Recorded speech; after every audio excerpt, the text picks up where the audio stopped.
Hello, collectives. I'm here doing a reading, tuning in to the messages that we need so that we are on the correct path.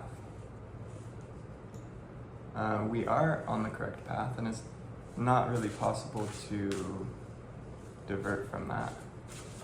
But there's a difference in pace and in attention and focus that we're looking for. So it's like being on the right path, and either you can be looking at all the details and moving very slowly, or you can be very focused, like I have somewhere to go and I'm going to get there. So we are bringing in more of a focus and determination. Right now I'm shuffling my animal oracle deck, and we're just going to bring in an animal totem for this reading, calling in the animal that can help us the best, precisely and accurately. There is a need to move a little bit swiftly on our path because we're making a lot of good progress, and we need to basically like quantum leap. We need to quantum leap by maintaining a somewhat strict focus. Earlier I was feeling a lot of deep, heavy emotions come up about worthiness, feeling unworthy, feeling disappointed, feeling disillusioned. And then learning to really recognize these old loops and patterns and making the choice to adjust our focus in small ways that can help us basically realign so that we're not wallowing in the depths. Okay, so what animal totem comes up for us today?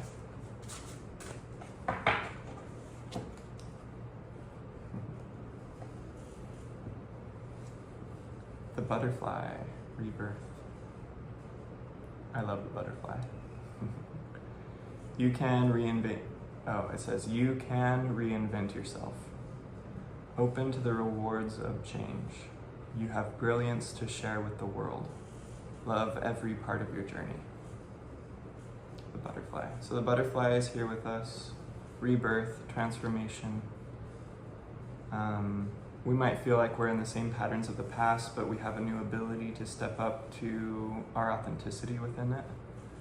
And we're recognizing that a lot of these feelings come from outside of us and come from the world, the past patterning, the past programming that wanted to keep spiritual people basically contained. So we can recognize when these come up, these are familiar feelings. It can feel just like pain, or it can feel like numbness, depression, anxiety, but there's a new awareness within it. We're having a rebirth or a transformation in how we're dealing with it and how we are, basically our attitude and perspective about it. So the butterfly will be with us as we read the tarot. And let's just jump into it and see what the messages are that are coming up. Just tuning into myself while I shuffle for a minute.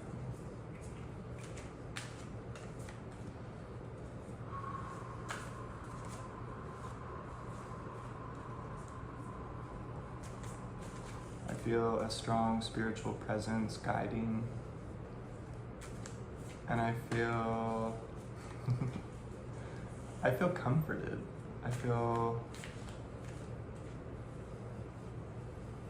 joyful, and I feel hopeful. Recognizing that that's not the only feeling. But right now I feel really good. I've done a few things to shift my perspective today. We have the Magician at the bottom of the deck. So we're talking about our inner power, our inner strength, and our resources, and matching our inner strength to the resources that are available around us in order to achieve what we desire and achieve our intentions. And this one, a lot of times it says, you are the magician, and that's true. You are the magician. You're the magician of your own life. You are magical, and you do have power, more than you would expect or more than we might understand all the time. There's a very strong power to be able to assert your intention and your will into the world, into the universe, into the multiverse. The first card that comes up is the Three of Hearts, so we're immediately talking about wounding, but I've been seeing this a lot as a focus, hitting the mark, hitting the goal, kind of like a target being achieved. That's not really the traditional view, but I've been seeing this, like, we talk about the wound all the time, and that's great, and we need to address that, and we need to be aware of it. But at the same time, we need to bring in new meaning and new ways of looking and perceiving things. This is definitely a focus, a goal, a target, and the effort that it takes to get there.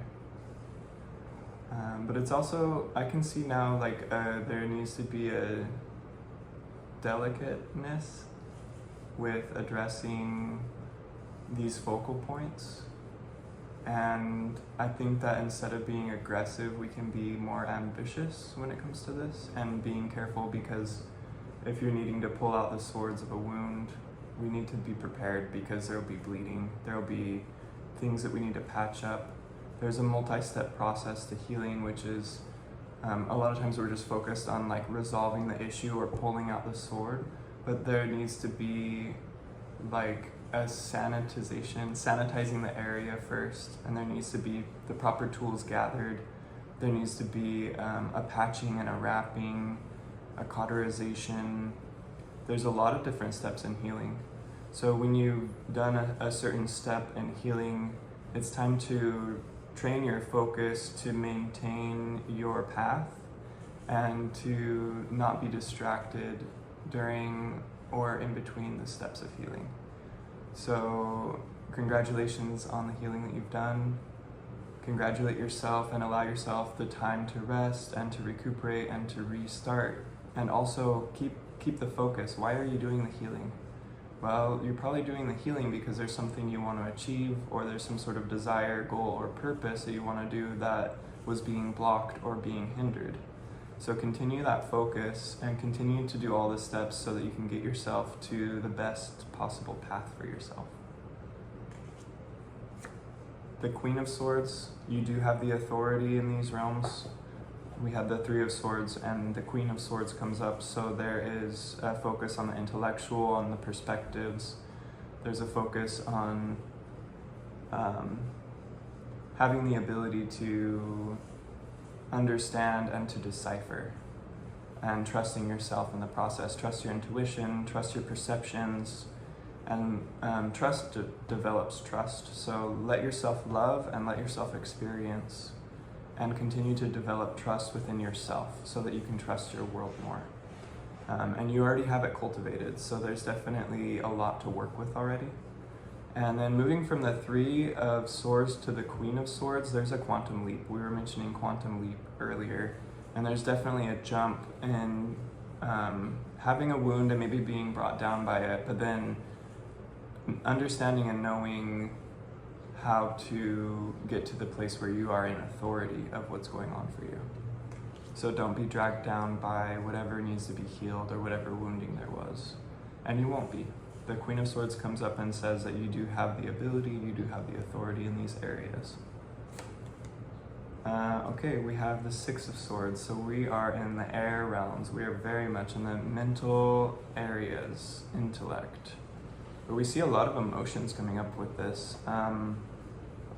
We see the people in the boat who are covered or hidden or resting. And then we see the person here being a guide or a helper to get to a certain destination. This is a requirement to work on your perspectives and to allow help and guidance from other people and other sources to get to where you really need to be. And there's a sense of rest and a sense of allowing oneself to be where you are and to allow greater spiritual help. So here you can call in on your spirit guides if you feel like you just can't go on anymore, or if you feel like it's just too tough or too difficult, or if you can't get there on your own. Maybe you can't cross the water on your own, so you have to find somebody or call in the help, someone who has a boat, who has the tools, and who has the capability and resources to be able to help you. A journey or a voyage as well. You might be traveling. This could be short travels. This could be a long journey or voyage as well. It depends on what you need to be able to get yourself to where you need to be and where you desire. Then we have the Five of Cups. So we have that emotional energy coming in. There's definitely something here that wants to weigh you down or wants to distract you. This is a lot about distractions for me because it's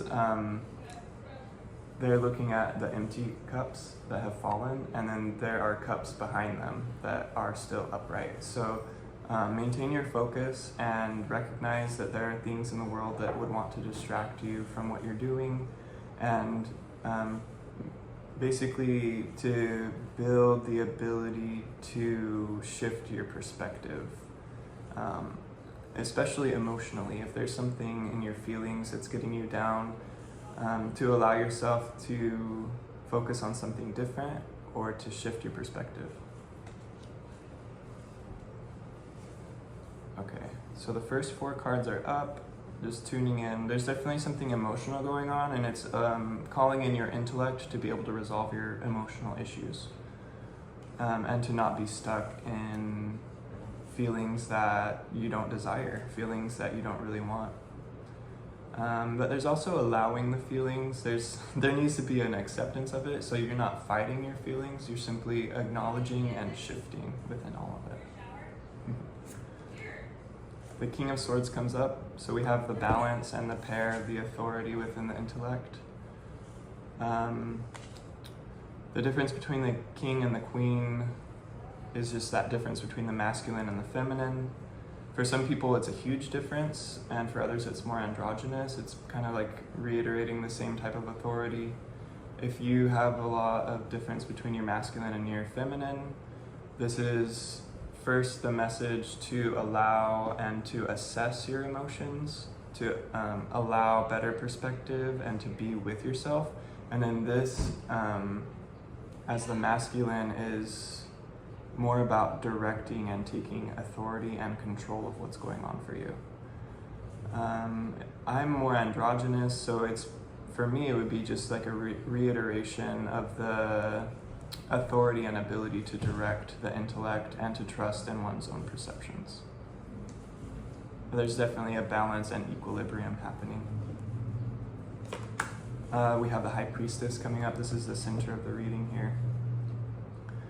The High Priestess is, it goes along with the swords in that it's about perception and awareness, but it's also very watery, so that it is in tune with some of the undercurrents that we don't always understand. You might not understand certain emotions in themselves, but you understand where they, what they mean when they come up in certain situations. So you don't have to have that complete intellectual knowledge of every facet, but you need a central understanding and intuition about what's happening for you. And this would suggest to go inward and to spend time within yourself to touch into your feelings. You don't have to understand your inner world. It's not always going to be about intellect. It's about allowing the trust that as you tune into yourself and take care of yourself, everything gets better. The next card is the World. So we're definitely headed towards something good. We're putting together the pieces of a puzzle, and we're resolving the aspects that have caught us in the past. So there's an overall cycle or process, and for the most part, you're focused. For the most part, you are aware of what's happening and you're getting yourself to your goals. But there are certain parts of the cycle that didn't make sense before, that are now coming into better light, and you're actually realizing it doesn't have to make sense.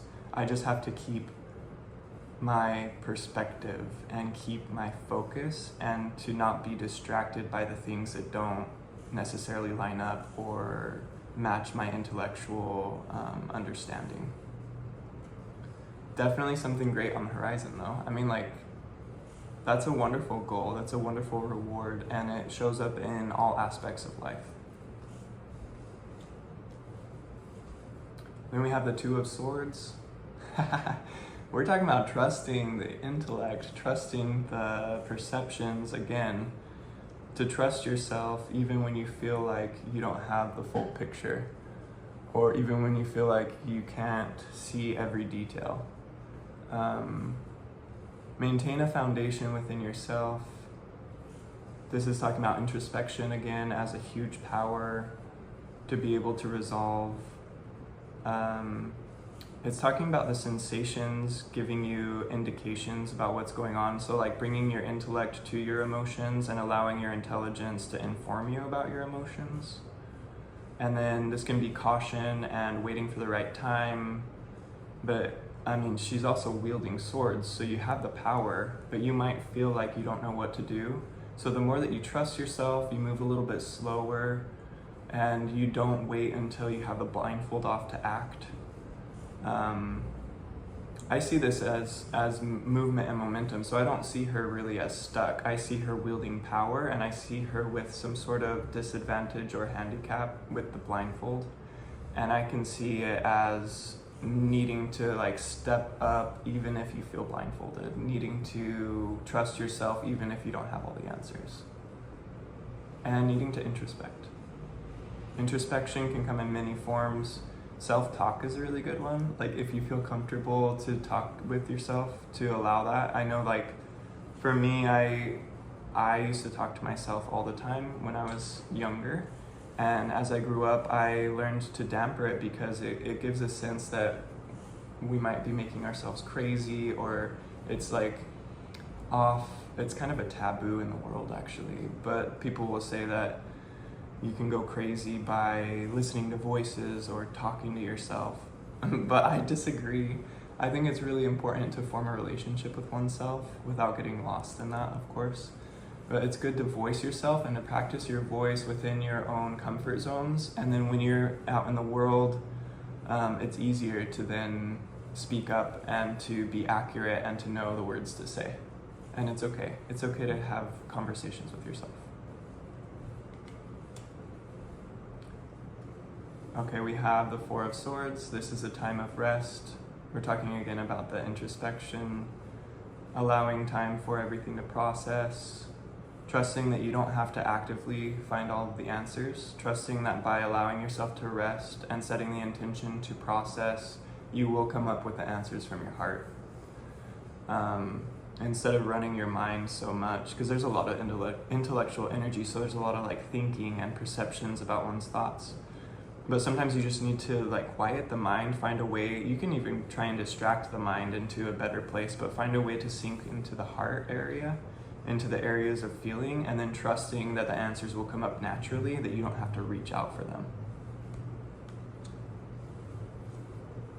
The Three of Wands. We're getting toward the end of this reading. There's something new on the horizons. There's a need to look out into the world and to assess what it is that you want to accomplish and assess what path you want to take by looking at the possibilities.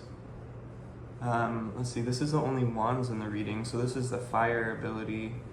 Fire is about movement and about spirit, about motivation, and about like being swift.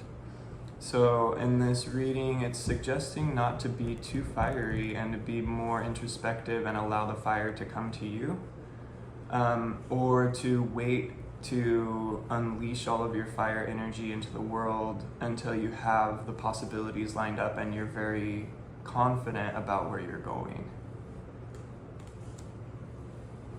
Okay, so now I just pull a few more cards to make sure I'm not missing anything in the reading. Seeing what else is coming up. I'm gonna take a breath real quick and tune into myself.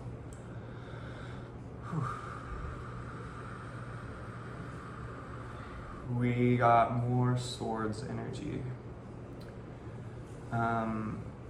There's a need to adjust the way you perceive your situations, and the need to, it's not really controlling the mind, but it's finding a new way to approach the mind.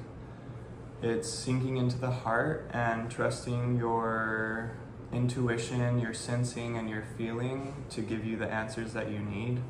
But it's also a new beginning in the intellectual and mental realms.